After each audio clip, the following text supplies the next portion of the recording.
Bismillahirrahmanirrahim. Assalamualaikum warahmatullahi wabarakatuh.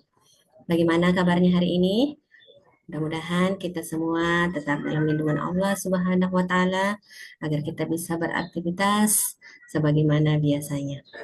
Baik, untuk kesempatan ini saya akan membawakan video pembelajaran yang bertemakan tentang berbusana Muslim.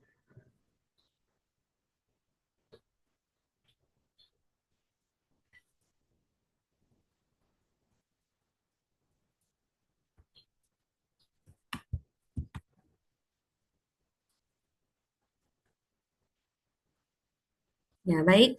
Jadi untuk kali ini saya akan membahas tentang berbusana muslim dan muslimah adalah cermin kepribadian dan keindahan. Nah, sebelum kita membahas lebih lanjut, kita akan lihat dulu bagaimana makna dari jilbab itu sendiri. Nah, kalau kita berbicara masalah jilbab, artinya kita berbicara masalah pakaian yang digunakan oleh perempuan muslimah tentunya. Nah, pakaian perempuan yang beragama Islam itu biasa disebut dengan busana muslimah. Nah, busana muslimah ini sendiri dapat kita artikan sebagai pakaian yang menutup aurat yang diwajibkan agama untuk menutupinya. Nah, gunanya untuk apa? Adalah untuk kemaslahatan dan kebaikan bagi wanita itu sendiri serta masyarakat di mana kita berada. Nah, secara etimologi, jilbab itu adalah sebuah pakaian yang longgar. Jadi sebuah pakaian yang longgar yang kita kenakan yang menutupi seluruh tubuh perempuan kecuali muka dan telapak tangan dan kedua telapak tangan. Jadi kalau kita berbicara tentang jilbab itu harus eh, yang longgar, tidak ketat atau tidak transparan. Nah, ini yang dikatakan jilbab di dalam Islam. Jadi harus longgar dan harus tebal atau tidak transparan. Nah, kita lihat dulu apa itu aurat. Kenapa kita harus menutup aurat kita? Nah, secara bahasa, aurat itu artinya malu, aib, dan buruk. Nah, kata aurat itu berasal dari kata awira yang artinya hilang perasaan. Sehingga dapat diartikan bahwa aurat itu adalah batas minimal dari bagian tubuh yang wajib ditutupi karena perintah Allah Subhanahu wa taala. Ini yang disebut dengan aurat. Nah, aurat perempuan itu adalah semua tubuh kita kecuali muka dan telapak tangan. Beda dengan kaum Adam atau laki-laki yang auratnya itu hanya eh, berkisar antara pusar sampai dengan lutut saja.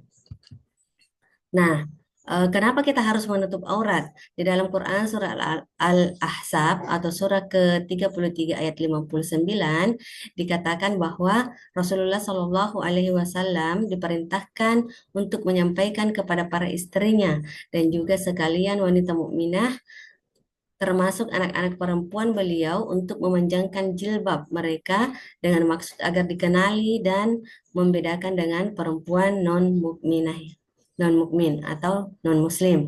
Nah, inilah kenapa kita diperintahkan untuk memakai jilbab atau menutup aurat kita.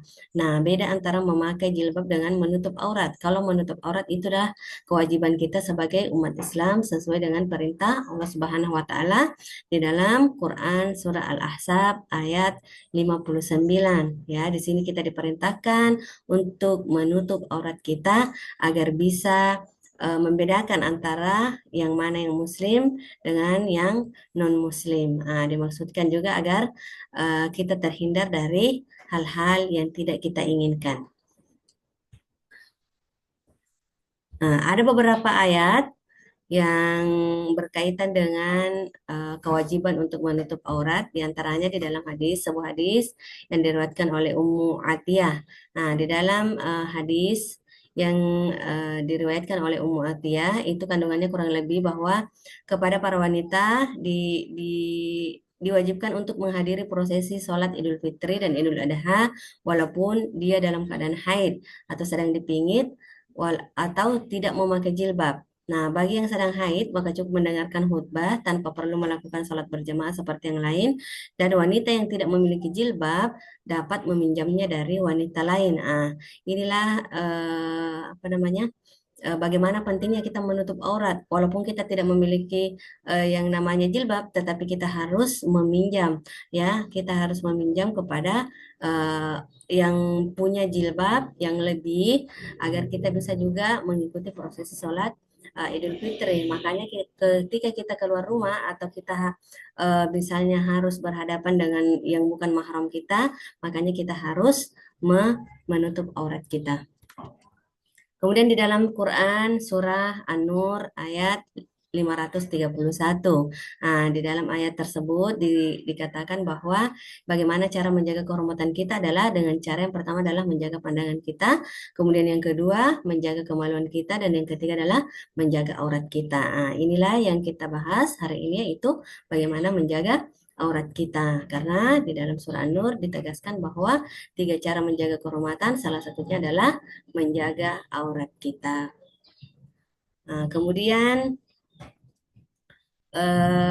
bagaimana keteladanan dari ketika kita berbusana muslim atau berbusana muslimah, atau perilaku mulia yang ditimbulkan ketika kita eh, menutup aurat kita atau menjalankan kewajiban kita sebagai muslimah atau wanita muslim. Yang pertama itu adalah sopan santun dan ramah tamah. Pastinya ketika kita berbusana dengan baik, berbusana sesuai dengan syariat agama Islam, pasti akan terikut bagaimana kita bersopan santun, bagaimana kita bersikap terhadap orang lain. Pastinya kita akan selalu menjaga bagaimana kesopanan kita, adab kita, bagaimana ramah tamah kita kepada orang lain. Kemudian yang kedua, jujur dan amanah. Nah, ketika kita sudah bisa melaksanakan kewajiban kita, yaitu menutup aurat, mudah-mudahan kita juga bisa menjalankan salah satu perilaku mulia, yaitu jujur dan amanah. Jadi kita harus selalu bersikap jujur, harus selalu amanah. Itulah yang mencerminkan diri kita sebagai wanita muslimah. Kemudian gemar beribadah. Nah, tentunya dengan kita selalu mengimani Allah Subhanahu Wa Taala dengan cara melaksanakan perintahnya, salah satunya adalah menutup aurat kita.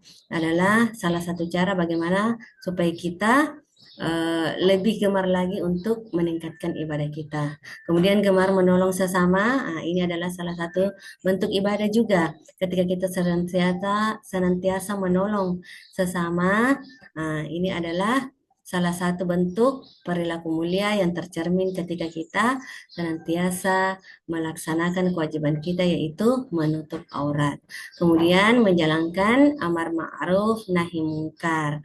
Nah, ini adalah salah satu perilaku mulia yang tercermin ketika kita melaksanakan atau menjalankan kewajiban kita, yaitu menutup aurat, yaitu bagaimana kita menjalankan amar ma'ruf nahi mungkar atau menjalankan sesuatu sesuai dengan syariat agama kita.